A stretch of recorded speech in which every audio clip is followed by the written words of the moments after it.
오늘은 약속을 지키시는 분이라는 제목으로 하나님 말씀 증거하겠습니다. 2001년에 개봉한 영화가 한 편이 있는데요. 냉정과 열정 사이라는 영화가 있어요. 이 영화를 아시는 분들은 나이가 젊으신 분들이세요.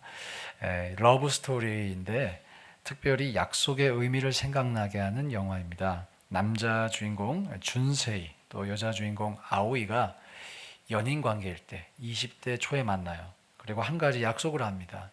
10년 뒤 아오이의 30살 생일 때 이태리의 피렌체에 있는 두오모 성당 꼭대기에서 만나자, 이런 낭만적인 약속을 합니다. 근데 두 사람이 곧 헤어져요. 한 2년 정도 연애하고 헤어집니다. 그리고 8년 동안 각자의 인생을 열심히 살아요. 각자 또 이렇게 연인을 만나고 또 이별의 시간 동안 서로 연락 한번 하지 않습니다. 근데 영화가 어떻게 끝나냐면 30살 생일에 이태리 피렌체 성당에서 딱 만나요. 그 뒤로 어떻게 되는지 모르겠어요. 아마 해피엔딩이겠죠. 약속을 지키는 모습을 보여줘요. 약속의 의미를 생각나게 합니다. 또 한편의 영화 소개하고 싶은데요. 하치 이야기라고 하는 영화예요. 리차드 기어가 주연으로 나왔지만 사실 이 영화도 동경대 교수인 우에노 교수의 실화를 바탕으로 제작된 영화입니다. 이 우에노 교수라는 분이 강아지를 입양해요. 그리고 이 강아지가 주인을 너무 좋아했던 것 같아요. 매일 아침 출근하는 주인을 그 역까지, 기차역까지 바래다 주고 또 주인이 돌아오는 그 시간에 정확히 나가서 기다려요. 이 강아지가 이렇게 학습이 된 것 같아요. 그런데 어느 날 이 주인이 대학 강의 중에 뇌출혈로 급작스럽게 세상을 떠나게 됩니다. 당연히 하치가 그것을 모르겠죠. 그래서 이 강아지가 주인이 죽은 후에도 약 10년 동안 변함없이 에브리데이 주인이 퇴근하는 그 시간에 시부야역 앞으로 마중을 나가요. 눈이 오나 비가 오나. 그리고 결국 그 시부야역 근처에서 생을 마감하는 것을 보여주고 있어요. 냉정과 열정 사이는 소설이고 이건 실화입니다. 참 의미가 있는 것 같아요. 오늘 시편 105편의 본문은 약속과 언약에 대한 본문입니다. 사실 약속, 언약 이 두 단어는 서로 닮아 있으면서도 다른 그런 개념인데요. 오늘은 두 가지 개념의 공통적인 부분만 설명하기 때문에 상호 교차적으로 사용하도록 하겠습니다. 저는 이 말씀을 통해서 약속을 지키시는 하나님, 먼저 약속을 주시고 우리의 인생의 약속을 지키시는 그 하나님의 성품을 우리가 알고 믿게 되시길 축복합니다. 이 하나님 성품을 알고 믿게 되면 틀림없이 그것을 모르고 믿지 못하던 때와는 비교가 되는 인생을 우리가 살 수 있기 때문이에요. 오늘 시편에서 이 주제를 담은 딱 한 구절이 있다면 바로 8절 말씀입니다. 8절 말씀 한 번 더 읽어볼까요? 시작. 그는 그의 언약 곧 천대에 걸쳐 명령하신 말씀을 영원히 기억하셨으니. 여러분, 저 천대라는 a thousand generations, 저 단어를 설교 내내 기억해 보시기 바랍니다. 특별히 이 시편 기자가 전체 이 시편 105편을 통해서 하나님께서 아브라함에게 주신 그 약속을 실제로 이루셨음을 찬양하고 있어요. 아브라함에게 주신 가나안 땅을 너의 후손에게 줄게 하신 그 약속을 하나님이 진짜로 이루어 주셨다고, 그것을 찬양하고 있어요. 앞선 두 영화 냉정과 열정 사이 또 이 강아지 이야기는 모두 10년이라는 타임 프레임을 사용하고 있습니다. 근데 하나님께서 아브라함에게 가나안 땅을 주시라고 약속하시고 실제로 그 약속이 성취되기까지 얼마 걸렸어요? 적게는 430년, 길게는 470년까지라고 우리가 추산합니다. 자, 400년이 넘는 시간 동안 처음 약속을 받았던 아브라함은 어떻게 됐어요? 죽었죠. 약속의 당사자가 사라져 버렸어요. 그러나 우리 하나님은 아무리 시간이 오래 걸려도 자신이 하신 약속을 기억하세요. 그리고 그 약속을 지키세요. 시편 기자는 이 하나님을 신실한 하나님이시다 라고 찬양합니다. 자, 그런데 하나님께서 왜 약속을 주셨을까요? 왜? 우리가 약속을 달라고 했나? 아브라함이 약속을 달라고 했나요? 그렇지 않습니다. 하나님이 먼저 찾아오셔가지고 약속을 주세요. 약속을 주시는 이유를 좀 설명하기 원합니다.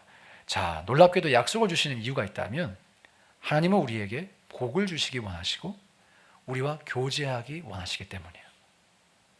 하나님이 왜 약속을 주시는가? 두 가지 이유예요. 우리에게 복을 주시고 우리와 교제하시기 위해서입니다. 그리고 주목해 보세요. 성경을 면밀히 검토해 보면 약속이 아니고서는 우리가 하나님과 교제할 수 있는 방법이 없습니다. 아셨어요? 정말 그렇습니다. 하나님은 오직 약속을 통해서 우리가 그분과 교제할 수 있는 길을 열어주셨어요. 자, 아담과 하와가 범죄한 이후에 이 세상에 죄가 들어왔어요. 사람은 타락하게 됐어요. 그들의 영혼은 죽어버렸습니다. 로마서에서 그 사람들을 어떻게 묘사합니까? 하나님을 찾지도 않았다는 거예요. 찾아갈 수가 없어요. 하나님과 교제할 수 없어요. 죽어버렸기 때문에. 그런 죽어버린 사람과 교제하고자, 복을 주고자 하나님께서 약속과 언약을 들고 찾아오세요. 예를 들어서 타락을 막 한 아담과 하와에게 하나님 약속을 주십니다. 여자의 후손이 뱀의 머리를 밟을 것이라는 약속을 주세요. 누구를 예표합니까? 예수님을 예표하죠. 이게 어디 나와요? 창세기 3장에 나와요. 노아에게는 아담과 하와에게 태초에 주셨던 생육하고 번성하라는 명령과 함께 다시는 이 세상을 물로 심판하지 않겠다라는 약속을 주시죠. 자, 노아에게 가서 아담과 하와에게 주신 그 명령이 리셋돼요. 리셋. 아담과 하와와 맺었던 하나님과의 관계가, 언약의 관계가 노아에 가서 리셋돼요. 다시 살리고자 하시는 하나님의 성품을 우리가 볼 수 있습니다. 이렇게 약속은 하나님께서 우리의 눈높이에 맞춰서 우리에게 복을 주시고 우리와 교제하기 위해서 우리에게 허락하시는 것입니다. 할렐루야. 너무나 감사한 일이에요. 우리는 구한 적도 없고 그 하나님이 계신지 그 약속을 주실 수 있는 그 사실도 몰랐죠. 그러나 하나님은 먼저 찾아오셨어요. 약속을 주세요. 하나님께서는 그리고 아브라함과도 교제하시기 위해 약속을 주시고 그 약속을 이루어 가십니다. 근데 우리가 나중에 알게 되지만 아브라함과만 교제하기 위한 것이 아니었죠. 아브라함을 통해 열방을 축복하기 위해서요. 아브라함을 통해 열방과 교제하기 위해서였어요. 하나님께서 아브라함의 인생에 처음 나타나신 것은 아브라함이 아브람이던 창세기 12장이었습니다. 하나님께서 그에게 나타나셔서 제일 먼저 하신 말씀, 다짜고짜 떠나래요. 다짜고짜 한번 읽어보겠습니다. 창세기 12장 1절부터 3절 시작. 여호와께서 아브라함에게 이르시되 너는 너의 고향과 친척과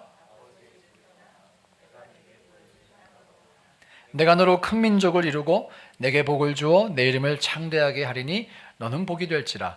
너를 축복하는 자에게는 내가 복을 내리고 너를 저주하는 자에게는 내가 저주하리니 땅의 모든 족속이 너로 말미암아 복을 얻을 것이라 하신지라. 자, 지금 아브람과 하나님의 첫 만남이에요. 첫 미팅. 다짜고짜 떠나시래. 자, 약속이 보이시죠? 약속을 주십니다. 만나시자마자 하나님은 그가 큰 민족을 이루게 될 것이고 땅의 모든 족속이 그로 말미암아 복을 얻을 것이라고 말씀하세요. 우리는 그 의미가 어떤 의미인지, 얼마나 놀라운 의미인지 이따가 또 살펴볼 것입니다. 그리고 하나님께서 내가 너에게 지시할 땅으로 가라고 하시죠. 하나님께서 지시할 그 땅이 바로 가나안 땅입니다. 이어지는 5절부터 7절까지 함께 읽어봅니다. 시작. 아브라함이 그의 아내 사레와 조카 롯과 하란에서 모은 모든 소유와 얻은 사람들을 이끌고 가나안 땅으로 가려고 떠나서 마침내 가나안 땅에 들어갔더라. 아브라함이 그 땅을 지나 세겜 땅 모래의 상수리 나무에 이르니 그때 가나안 사람이 그 땅에 거주하였더라. 여호와께서 아브라함에게 나타나 이르시되 내가 이 땅을 내 자손에게 주리라 하신지라. 자기에게 나타나신 여호와께 그가 그곳에서 제단을 쌓고. 자, 가나안 땅으로 갔죠. 그리고 뭐라고 말씀하세요? 내가 이 땅을 내 자손에게 주리라. 아브라함에게 약속하셨어요. 이 본문들에서 하나님은 아브라함에게 세 가지 약속을 주십니다. 그 다음 슬라이드. 첫째, 큰 민족을 이룬다. 둘째, 땅의 모든 족속이 너로 말미암아 복을 받는다. 셋째, 너와 내 자손이 가나안 땅을 소유하게 된다. 자, 여기서 아브라함이 가장 마음이 끌리고 꼭 이루어졌으면 하는 약속이 몇 번째 약속이었을까요? 1번이에요. 1번. 그걸 어떻게 하느냐? 창세기 15장 2절에서 한번 확인해 보겠습니다. 함께 읽어볼까요? 시작. 아브라함이 이르되 주 여호와여 무엇을 내게 주시려 하나이까? 나는 자식이 없사오니 나의 상속자는 이 다메섹 사람 엘리에셀이니이다. 여러분, 사람이 자주 말하는 그게 그 사람의 관심사예요. 아브라함이 지금 이 말을 하기 전에 하나님께서 나타나십니다. 그리고 뭐라고 말씀하신지 아세요? 아브라함아, 내가 너의 방패이고 내가 너의 지극히 큰 상급이다 말씀해 주세요. 놀라운 말씀이죠. 내가 너의 방패고 내가 너의 상급이야. 근데 아브라함이 분위기 파악을 못해. 그리고 뭐라고 말씀합니까? 근데 왜 자식이 없냐고요. 저한테 뭘 주실 거예요? 난 자식이 없다고. 다른 말로 자식도 안 주시면서 뭘 주신다는 거예요. 아브라함의 투정 섞인 말이죠. 창세기 12장에서 아브라함이 가나안 땅으로 떠날 때 나이가 75세였어요. 그리고 그때 하나님께서 약속해 주셨잖아요. 큰 민족을 이룬다고. 큰 민족. 그 큰 민족을 이루려면 아들이 나와야 민족을 이루죠. 근데 이거 뭐 꿈쩍도 안 해요. 사례의 배가. 자, 아직 하나님을 신뢰할 만한 믿음이 깊지 않았던 아브람이었겠죠. 처음 만났기 때문에. 근데 이 아브람이 이른바 취향 저격을 당했어요. 이 하나님 믿을까 말까 갑자기 나타나시자마자 떠나라 그러는데 이 믿지 않을 수가 없는 취향 저격을 당했어. 큰 민족을 이룬다. 그 말을 듣고 지금 어쩔 수 없는 마음에 끌려왔다고 저는 생각해요. 그래서 본토 친척 아비 집도 떠났고 위기를 만나는 바람에 아내를 누이라고 속이기도 하고 조카 롯과 갈라지기도 하고 이 많은 우여곡절을 겪었는데 결정적으로 아내가 임신을 안 해요. 얼마나 실망스럽습니까? 틀림없이 아브라함에게 가장 중요한 약속은 이 첫 번째 약속이었을 거예요. 그리고 왜 사람의 심리 가운데 하나님께 우리가 순종을 하면 이 순종했으니까 주님이 내 소원 이루어 주실지도 몰라라는 기대 심리가 있어요, 없어요? 있어요. 있어. 지금 순종을 한 거예요. 집 떠나와 기차 타고 험한 곳에 간 거예요. 이민 간 거예요. 그런데 시간이 흘러갈수록 불안해지기 시작합니다. 그로서는 자신이나 아내에게 이제는 더 이상 자녀를 낳을 힘이 있다고 기대하기가 어려웠기 때문이에요. 시간이 나의 편이 아니야. 이런 아브라함을 달래주시듯이 하나님께서 다시 한번 약속을 컨펌해 주세요. 창세기 15장 5절과 6절 말씀 함께 읽습니다. 시작. 그를 이끌고 밖으로 나가 이르시되 하늘을 우러러 무뼈를 셀 수 있나 보라. 또 그에게 이르시되 내 자손이 이와 같으리라. 아브라함이 여호와를 믿으니 여호와께서 이를 그의 의로 여기시고. 하나님께서 아브라함을 달래주시죠. 약속을 다시 컨펌해 주세요. 리컨펌해 주세요. 그때 아브라함이 어떻게 했대요? 믿었다고 합니다. 그런데 여기서 아브라함이 여호와를 믿었다고 말할 때 뭘 믿었을까요? 구체적으로 하나님의 약속을 믿은 거예요. 그렇죠? 그리고 그 약속을 이루실 하나님의 성품을 믿은 거예요. 참고로 이 6절 말씀은 너무 중요한 말씀이에요. 이 말씀이 바울이 로마서 4장에서 인용하며 이신칭의를 설명하는 구절이기 때문이죠. 하나님은 아브라함의 믿음을 의로 여기시고 이제 더 나아가 땅을 주시겠다고도 약속해 주세요. 땅도 주겠다. 다시 한번 컨펌해 주세요. 이어지는 7절과 8절 말씀 읽습니다. 시작. 또 그에게 이르시되 나는 이 땅을 내게 주어 소유를 삼게 하려고 너를 갈대아인의 우르에서 이끌어낸 여호와니라. 8절 그가 이르되 주 여호와여 내가 이 땅을 소유로 받을 것을 무엇으로 알리이까? 자, 조금 전과 달라요. 자손이 민족이 번성하리라고 했을 때는 그냥 믿었는데 이 땅을 줄게라고 했을 때 아브라함이 증거를 요구합니다. 무엇으로 알리까? 무엇으로 알리까? 증표를 구해요. 8절에서. 이것은 정당한 증표라고 보입니다. 왜냐하면 이 질문을 들으신 하나님께서 언약을 맺으시기 위해 동물들을 가져오라 그래요. 그리고 특별히 하나님께서 이 창세기 15장에서 아브람과 언약을 맺으시는 장면은 너무나 감동적이고 너무나 놀라운 장면이에요. 17절 말씀 함께 읽습니다. 시작. 해가 져서 어두울 때에 연기나는 화로가 보이며 타는 횃불이 쪼갠 고기 사이로 지나더라. 여러분, 저는 이 한 구절을 묵상하며 한 1시간 펑펑 울었어요. 설교 준비하면서. 너무 감동적이었어요. 이 감동이 좀 여러분께 다 전달됐으면 좋겠어요. 저에게 좀 그런 재능이 있어서. 너무나 감동적인 본문이에요. 고대 근동에서는 절단 행위를 통해서 언약을 비준했어요. 히브리어에서 언약이라고 하는 단어는 베리트입니다. 따라해 보실까요? 베리트. 이 베리트라는 의미가 자르다라는 의미예요. 자르다. 언약이 자르다라는 의미예요. 쪼개다. 왜 그런가? 그 당시 사람들은 동물들을 쪼개어 놓고 계약의 당사자들을 서로가 그 사이를 지나감으로써 최종 언약을 비준했어요. 이게 요즘으로 치면 사인하는 거예요.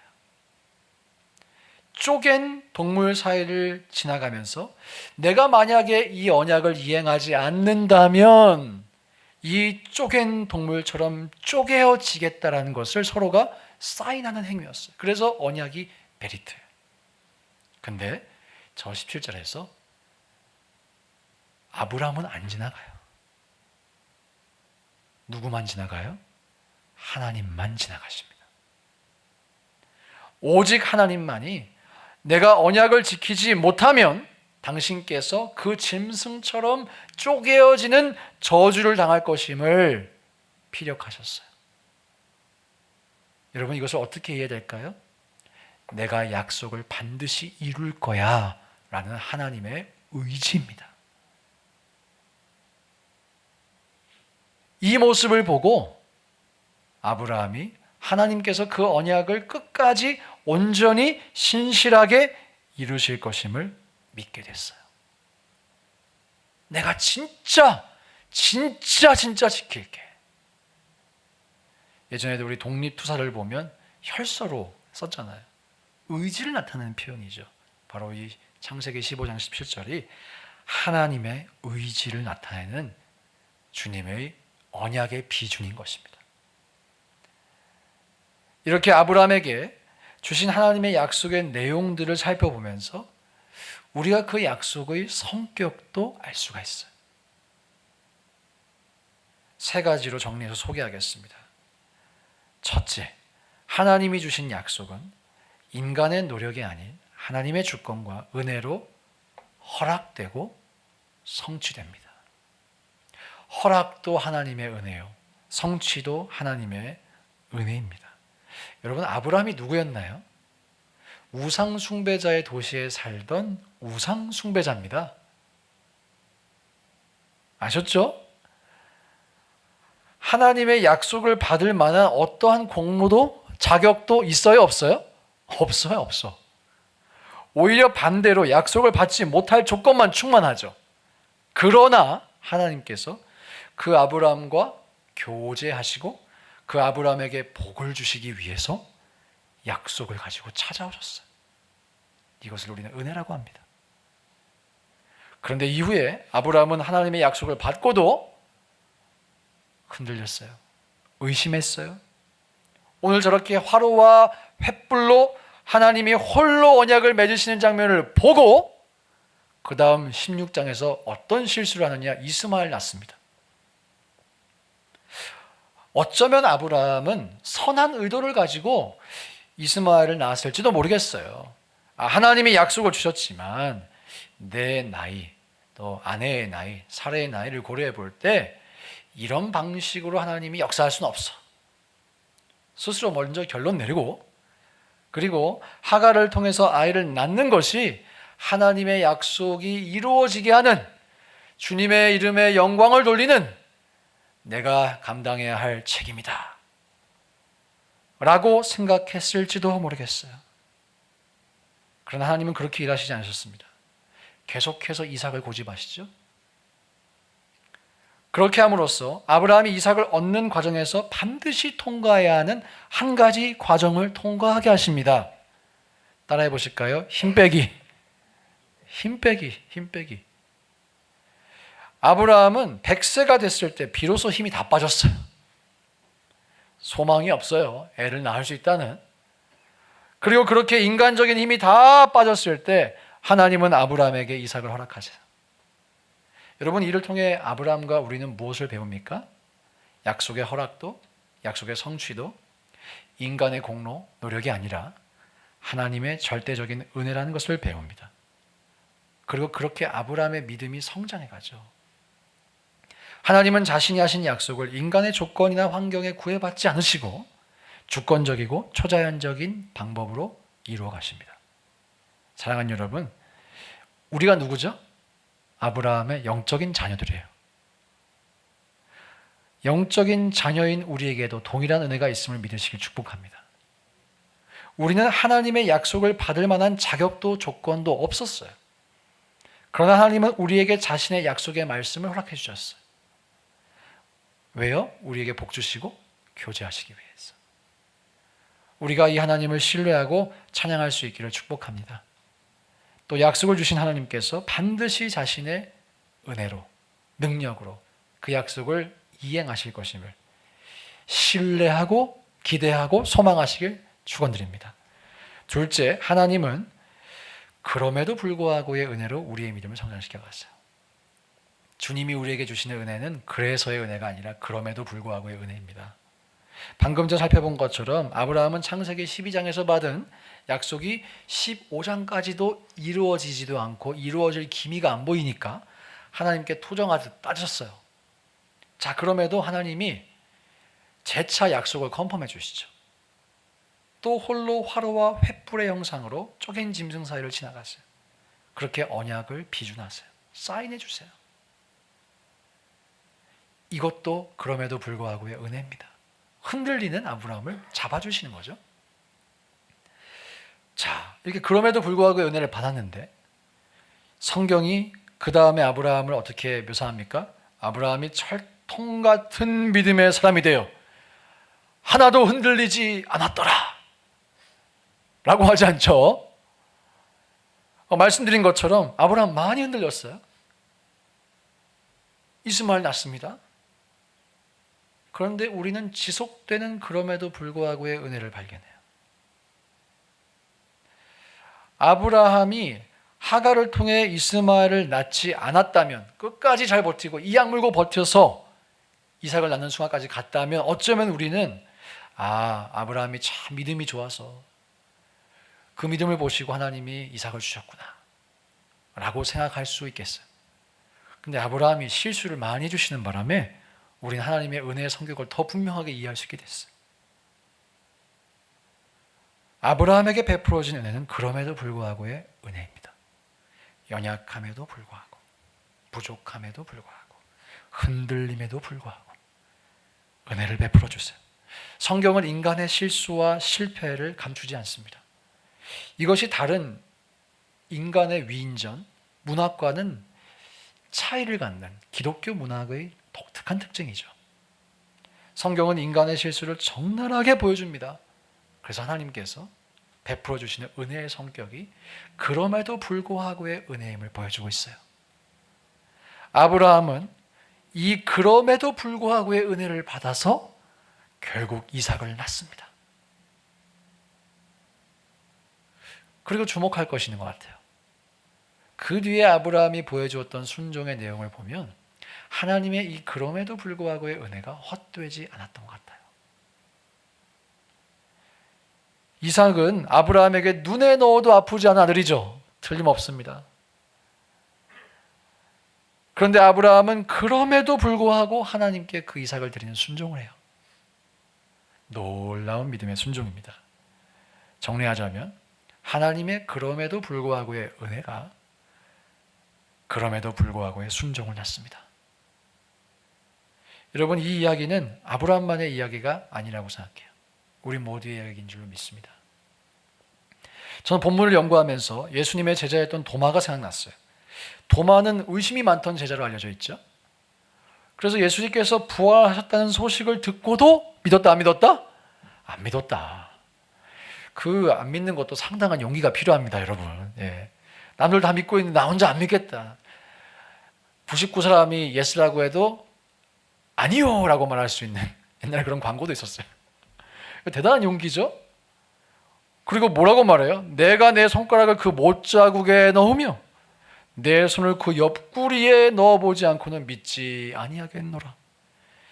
사실 이 표현은 상당히 불경스러운 표현입니다. 그런데 중요한 반전이 일어나죠. 예수님은 그럼에도 불구하고 도마가 말했던 그대로 자신에게 행할 수 있도록 해요. 그래서 결국 믿음을 가질 수 있도록 해요. 그럼에도 불구하고요. 네. 그리고 그 뒤에 도마가 무엇라 고백하는지 한번 들어볼게요. 요한복음 20장 28절입니다. 시작. 도마가 대답하여 이르되 나의 주님이시요 나의 하나님이시니이다. 여러분, 요한복음 전체에서 또 성경 전체에서 예수님을 하나님의 아들이 아닌 하나님이라고 고백하는 것, 요한복음에서는 도마가 유일해요. 도마의 고백은 베드로가 했었던 주는 그리스도시요 살아계신 하나님의 아들이십니다. 하나님의 아들이라고 했죠. 도마는 지금 뭐라고 합니까? 하나님이라고 고백해요. 베드로의 고백보다 한 차원 더 높은 고백입니다. 그리고 요한복음 1장 1절에 태초에 말씀이 계시니라 그 말씀이 하나님과 함께 계셨으니 그 말씀이 곧 하나님이시니라. 요한복음 1장 1절이 말씀이 하나님이라고 시작해요. 그 요한복음의 수미상관을 완성하는 사람은 도마입니다. 인클루지오. 시작을 끝내는 사람이 도마예요. 도마는 의심이 많았어요. 그러나 그럼에도 불구하고 그는 성경에서 예수님에 대한 가장 위대한 신앙의 고백을 남깁니다. 아브라함과 도마 다 그럼에도 불구하고 은혜를 받았어요. 그리고 그들은 모두 그럼에도 불구하고의 순종의 자리로 나갔어요. 여러분, 이 모든 것을 이루어가시는 분이 바로 우리 하나님이십니다. 우상 숭배자를 믿음의 조상으로 만드시는 분도, 의심 많던 사람을 순교자로 만드시는 분도 우리 하나님이세요. 사랑하는 여러분, 오늘 여러분과 저의 삶에도 이미 이 그럼에도 불구하고의 은혜가 수없이 허락되었는 줄로 믿습니다. 인생길을 돌아보시면 끊임없이 허락됐을 거예요. 그래서 우리로 하여금 이전에는 상상할 수 없었다 성숙과 순종의 삶을 살게 하신 줄로 믿습니다. 앞으로도 그렇게 하실 줄 믿습니다. 그 믿음 가지고 주님을 신뢰하시길 주의 이름으로 축복합니다. 세 번째, 하나님의 약속은 무엇을 상상하든 그 이상의 축복을 포함해요. 무엇을 상상하든 그 이상이에요. Beyond your imagination.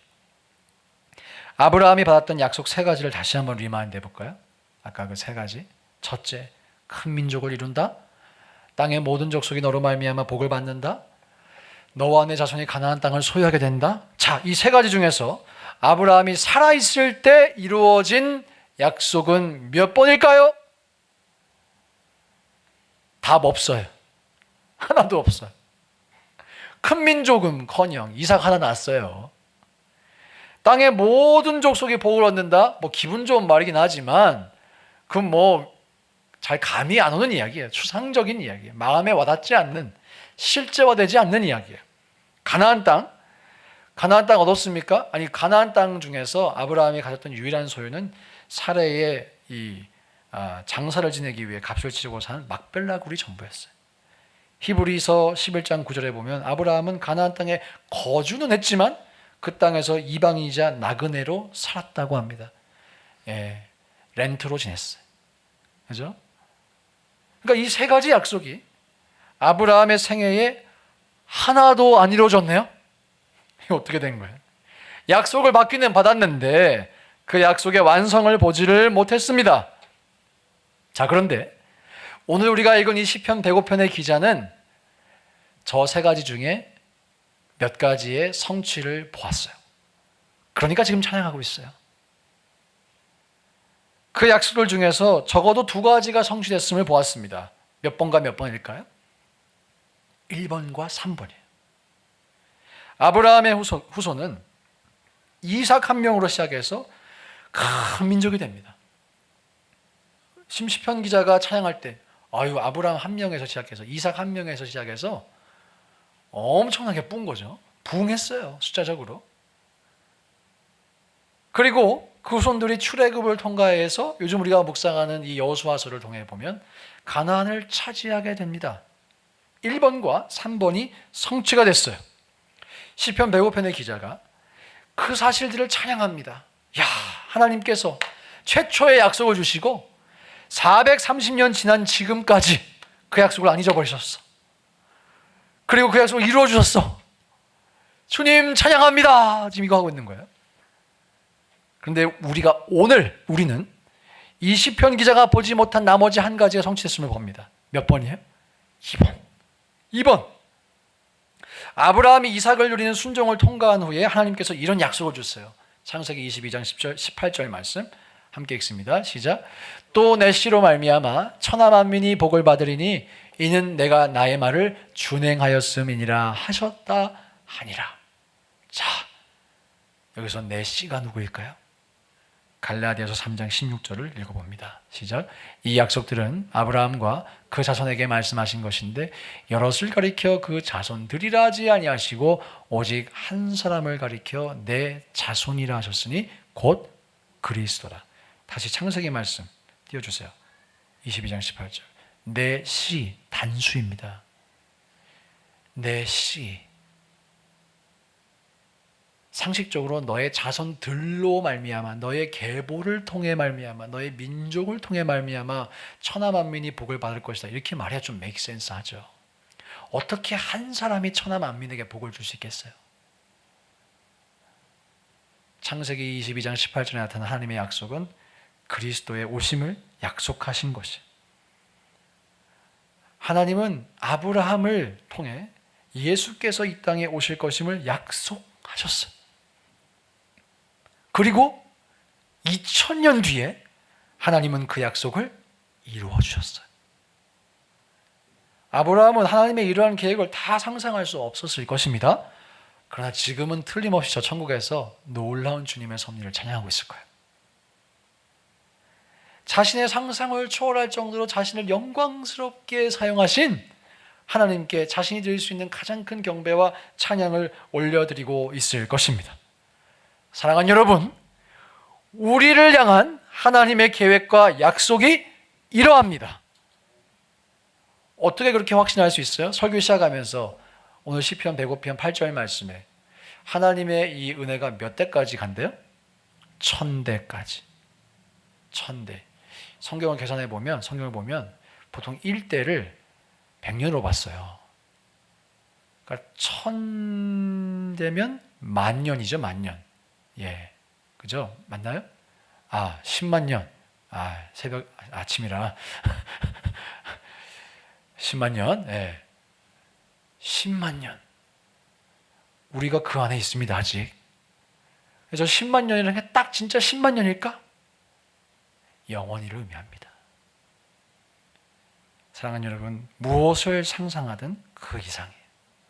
우리의 인생을 향한 주님의 계획, 무엇을 상상하든 그 이상이에요. 여러분 믿으셨으면 좋겠어요. 하나님께서 오늘 이 말씀을 통해서 믿어주지 않겠니? 라고 저는 말씀하신다고 생각해요. 비록 지금 우리의 눈에 하나님의 선하신 역사가 다 안 보여요. 안 보이죠? 그러나 그 선하신 역사를 믿을 수 있는 근거가 무엇입니까? 하나님의 성품이에요. 약속을 주시고 그 약속 이루시는 그 하나님의 성품을 믿으라는 거예요. 하나님은 지금까지도 자신의 위대한 역사를 이루어 가신 도구로 우리를 분명히 선택하셨고 사용하고 계십니다. 이 사실 신뢰하시길 주의 이름으로 축복합니다. 오늘도 우리 교사 선생님들, 사역자분들, 여러분들이 섬기는 그 어린 영혼들 가운데 하나님의 위대한 역사를 감당할 다음 세대가 일어날 줄로 믿습니다. 기대하셔야 돼요. 기대하셔야 돼요. 여러분의 인생 가운데 주님이 예비하신 위대한 역사가 있음을 믿으시길 축복합니다. 마지막으로 이 말씀드리고 마무리할게요. 오늘 시편 기자가 찬양하는 내용은 가나안 땅을 주신다는 약속을 하시고 약 400년이 지나서 그 약속을 이루신 하나님에 대한 찬양이죠. 그런데 시편 기자가 400년의 시간을 관통하여 약속을 성취하신 하나님을 찬양하는 모습을 우리가 보면서 우린 더 큰 찬양을 올려드려야 돼. 왜냐? 2000년 지나서 예수님 보내주신 것을 우리 봤어요. 시간적으로 벌써 5배입니다. 또 그 뒤에 2000년 지나서 우리가 그 예수 믿고 있어요. 시간적으로 10배입니다. 우리는 이 시편 기자보다 믿을 만한 증거를 더 많이 갖고 있어요. 할렐루야. 그리고 여러분 이 말씀 꼭 드리고 싶어요.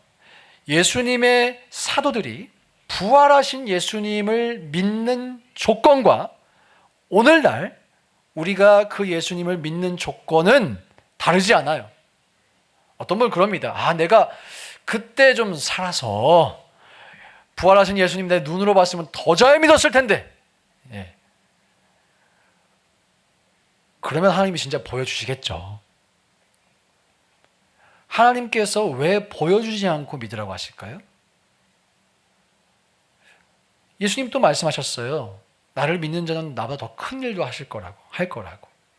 어떻게 그렇게 말씀하실 수 있었을까요? 그때나 지금이나 믿는 조건이 똑같기 때문이에요. 눈으로 본다고 믿는 게 아닙니다. 그 믿는 조건이 무엇인가? $1,000,000 센텐스입니다. 믿는 조건은 약속을 주시고 약속을 성취하시는 하나님의 성품을 믿는 거예요. 똑같아요. 그때나 지금이나. 예수님의 제자들이 부활의 예수님을 만나기 위해서 어디로 가야 했습니까? 마태복음에 따르면 갈릴리. 예루살렘에서 갈릴리로 가야 됐어요. 약속하신 거예요. 마치 냉정과 열정 사이의 남녀 주인공이 어디서 만나기로 했다? 피렌체 성당에서 만나기로 했다. 희한하게 이건 기억나는데 갈릴리가 기억이 안 나면 문제가 좀 있는 거예요. 갈릴리에서 보자고 했어요, 예수님은. 여러분, 그 예수님의 약속을 믿은 사람만 부활의 예수님을 만났습니다. 그렇겠죠? 갈릴리 촌동네요. 거기 뭐하러 가? 믿은 사람만이 거기서 예수님 만났어요. 그 약속을 안 믿었으면 팍 뜬구름 잡는 소리입니다. 사도들이 부활의 예수를 만나서 믿는 방법도 약속을 믿는 것이었어요. 오늘날 우리가 부활의 예수를 만나는 방법도 약속을 믿는 것이에요. 이 일을 돕기 위해서 제가 오늘 여러분께 약속을 지키신 하나님을 소개했어요. 하나님은 25년 만에 아브라함에게 이삭을 주셨어요. 그러나 분명히 주셨어요. 400년이 지나 이스라엘에게 가나안을 주셨어요. 2000년이 지나 예수님을 보내셨어요. 성경은 이뿐 아니라 수많은 약속의 성취를 증거합니다. 사랑하는 여러분, 약속을 주시고 약속을 이루시는 이 하나님 신뢰하시기를 주님의 이름으로 축복합니다. 기도하겠습니다. 하나님 아버지,